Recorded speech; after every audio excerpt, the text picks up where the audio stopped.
তো এখানে হলো মূলা দিয়ে পালং শাক দিয়ে ডাল রান্না করছি ধনেপাতা দিয়ে।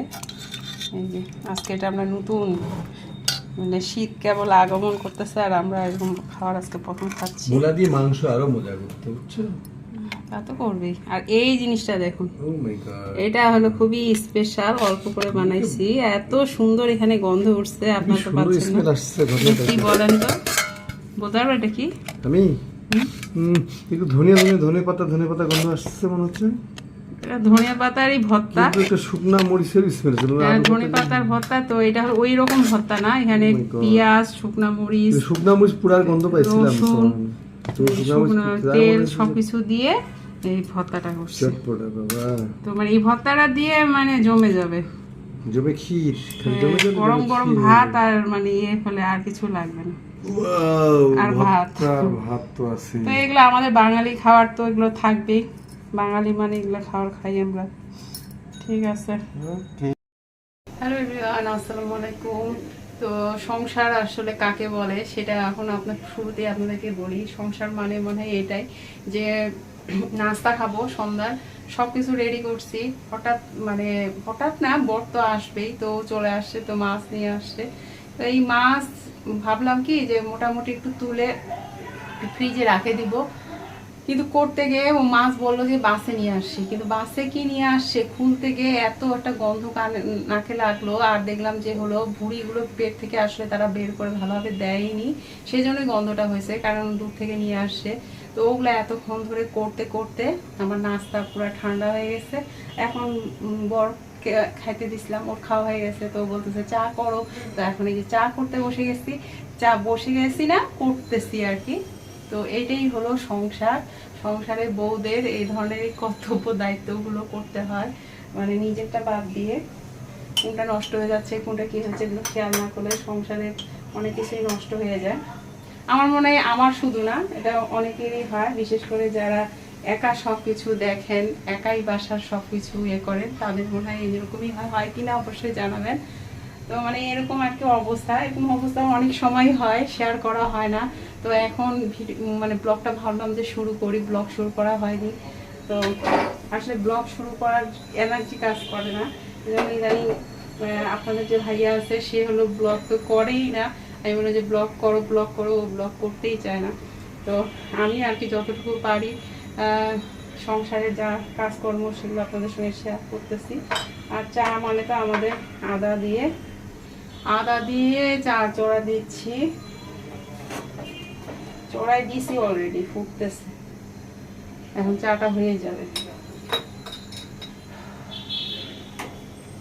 ঠিক আছে, আপনাদের সঙ্গে একটু শেয়ার করলাম, ব্লগটা এখান থেকে শুরু করলাম। ভালো লাগলে লাইক শেয়ার সাবস্ক্রাইব করে আমাদের সঙ্গে থাকবেন, একটু অবশ্যই শেয়ার করে দিবেন আমাদের ভিডিওগুলো আমরা অনেক কষ্টের সঙ্গে, এনার্জির সঙ্গে ভিডিওগুলো করি, ভিডিওগুলোতে কোনো ভিউ হয় না। তো এই জন্য খুব মনটা খারাপ হয়ে যায়, এই জন্য একটা ব্লগ করতে ইচ্ছা করে না। আর আবার শেয়ার না করলেও অনেক সময় অনেক কিছু আপনাদের সঙ্গে আমাদের ভালো লাগে না, এটা আমাদের অভ্যাসে পরিণত হয়ে গেছে। ঠিক আছে, এই যে চা বলক দিচ্ছে।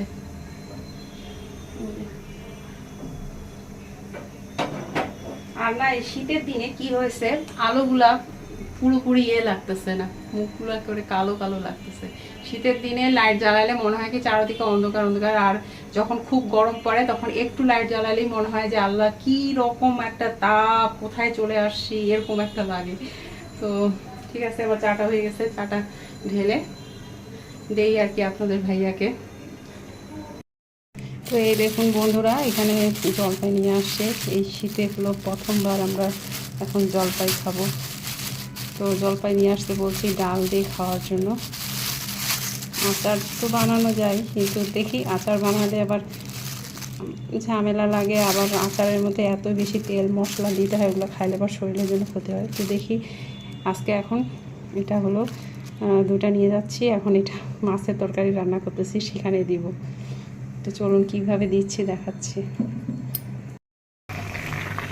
তো এই যে দেখুন, এখানে হলো মাছের তরকারি, মূলা, আলু, পটল এগুলোকে রান্না করতেছি, আর এখানে এখন জলপাই দিয়ে দিচ্ছি। তো এইভাবে কে কে খেয়েছেন কখনো কিনা জানাবেন। তো এরকম খেতে কিন্তু ভালোই লাগে। তো আমার বরের চেয়ে হলো আমি বেশি পছন্দ করি এই ধরনেরটা। আজকে হলো এই মাছগুলাই আনছিল, সেই জন্যই আর কি তখন বললাম না, এই মাছগুলোই এখন রান্না করতেছি। তো এখন এই যে ধনিয়া পাতা দিয়ে দিচ্ছি। ধনিয়া পাতা কালকে নিয়ে আসছে অনেক দিন পর। ধনিয়া পাতার যে দাম আমাদের এখানে, তো ওই জন্য কিনতাম না, অতটাই যে খেতে হবে এমন কথা নয়।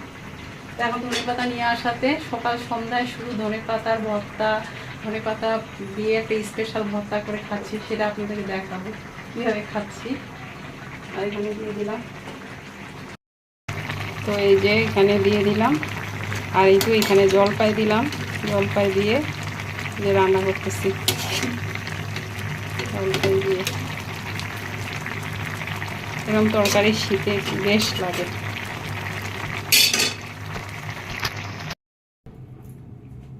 কি ব্যাপার, দৌড়ে দৌড়ে কোথায় যাচ্ছ?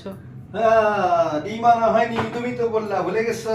তাহলে তো তুমি আমাকে কালকে বাসায় ঢুকতেই দিবা না, ভয় আছি। এখন কটা বাজতেছে? এখন 11:15, পাশের সামনে দোকানে যাবো, পাড়ার দোকানে সামনেই। কে ডিম সিদ্ধটা করবে? এটা কে?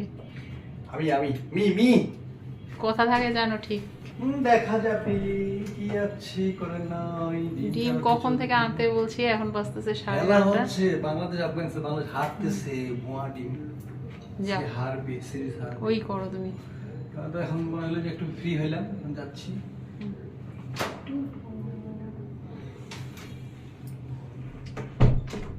তো তখন থেকে যাইতে বলতেছি, সেই সন্ধ্যা থেকে, যে ডিম নাই। তো সে বলতেছে আনে দিচ্ছি। তো এতক্ষণ পর এখন 11:30 বাজতেছে, আমি আর কিছু বলিনি, যে ডিমটা আমাদের সকালে লাগেই। তো এখন এই যে দৌড়ে যাচ্ছে, এখন 11:30 মানে অনেক রাতই হয়ে গেছে। এত রাত্রে আমি বাইরে যাওয়াটা মানে আমি পছন্দই করি না। তো কী আর করার, এখন নিয়ে আসবে, এখন ডিম সিদ্ধ করব। কারণ ডিমটা এখন সিদ্ধ করে রাখবো এই জন্যই যে হলো সকালবেলা হলো আমাদের গ্যাসটা একেবারেই কম থাকে, ওই সময় সিদ্ধ করা যায় না তাড়াতাড়ি করে। তো ওই জন্য এখন বেশি রাত্রেই সিদ্ধ করে রাখি। ঠিক আছে। আর এখনও আমাদের আজকে রাতের খাওয়া হয়নি, কারণ ও এতক্ষণ ধরে কি যে করতেছিল, খাইতেও চায় না, কিছুই চায় না, খালি খেলা দেখতেছে, নিজের কাজ নিয়ে ব্যস্ত আছে। তো ওই জন্য আমিও খাইনি। আজকে অনেক রাত হয়ে গেছে, এত রাত্রে আমরা আসলে ডিনার করি না। আর মাছ রান্না করলাম, আর মনটাও ভালো নাই, শরীরটাও ভালো নাই, এই আর কি অবস্থা। তবু সংসার জীবনে ভালো মন্দ মিলেই সংসার করতেই হয়। বাঁচে থাকা, যতদিন বাঁচে আছি ততদিন এভাবেই চলতে হবে। সবার জীবনে পরিপূর্ণ সুখ স্বাচ্ছন্দ্য সব কিছু থাকে না, কারো জীবনে অনেক আনন্দ সবসময় চলতে থাকে, কোনো কিছু চিন্তা নাই। আর কারো জীবনে শুধু চিন্তা নিয়েই মানে জীবনটা কাটাতে হয়, এই আর কি। মাঝে মনটা খুব খারাপ হয়ে যায়, তখন কোনো কিছু করার উৎসাহ জাগে না, কাজ করতেও ভালো লাগে না, এই আর কি। আর শীতটা এখন বেশ পড়ে গেছে, এখন ফ্যানটা একটু কমই চালাতে হচ্ছে। রাত্রেবেলা আমরা ফ্যান চালাই আর ঘুমাই না। আর আমাদের বাতাসও আসে জানলাগুলোও বন্ধ করে রাখি, এই অবস্থা। আপনাদের ওখানে কেমন অবস্থা, শীত কেমন পড়ছে, যে যেখান থেকে দেখতেছেন আপুরা ভাইয়ারা, তারা অবশ্যই জানাবেন যে আপনাদের ওখানকার ওয়েদার এখন কেমন।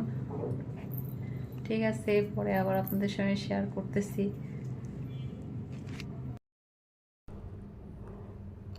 কি ব্যাপার, কি করতেছো তুমি? কি হয়েছে, ঘুমাচ্ছি না আমি? কোথায় ঘুমাচ্ছ? হাতে মোবাইল কি এত রাত্রে কি করতেছো? কয়টা বাজতেছে? থামো, আমি তোমার দেখাচ্ছি কয়টা বাজতেছে এখন, আমি আগে দেখবো। আমি ঘুমাই গেছি, মানুষটা হঠাৎ দেখতেছি যে তুমি এই কাজ করতেছো। ওই মোবাইল আমার কোথায়? এই যে এখন ঘড়িতে বাজতেছে কয়টায়, যে দেখুন আপনারা। আর উনি হলো হাতে মোবাইল নিয়ে কি জানি করতেছে। না ঘুমায় তুমি কি করতেছিলে আমাকে বলো দেখি। এদিকে তাকাও, তুমি এদিকে তাকাও, কি করতেছিলা? আমি ঘুমাই গেছি, আমি ভাবলাম যে কিছুক্ষণ পর তুমি ঘুমাবা, তুমি এখন কি করতেছো? এখন বাজতেছে 1:45। ঘুমাচ্ছি তো। 1:45 কি প্রায়?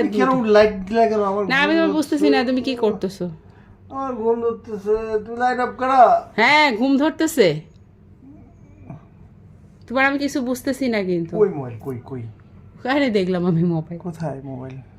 আমি তো দেখছি আর মোবাইল তো ভিডিওতে হয়েছে। ঘুমে যত ঢং কি জানি করতেছে, ঘুমানোর নাম করে আমি ঘুমাই গেছি, ও এই কাজ করতেছে। চোখে লাইট লাগছে। না আমার কিছু ভালো লাগতেছে না, এরকম কার কার ঘরে হয় আমাকে জানাবে। লাইট অফ করো। এ কি ঘরকার কাহিনী, ঘর ঘর কা কাহিনী? কখনোই না, তোমার মতো একটাও মনে পাওয়া যাবে না। সকালে অফিস আছে, আমি ঘুমাচ্ছি। কার কার ঘরে এরকম আছে জানাবেন, মানে এরকম কাজ করে। ঘুমানোর নাম নাই না, এমনি দেখাবে যে আমার ঘুম ঘুম আসে, ঘুম আসে। ইস এখন কত ঘুম তার, কি অভিনয়। ঠিক আছে আর কথা বাড়াতে চাচ্ছি না, ঘুম দাও ঘুম দাও ঘুম দাও। লাইট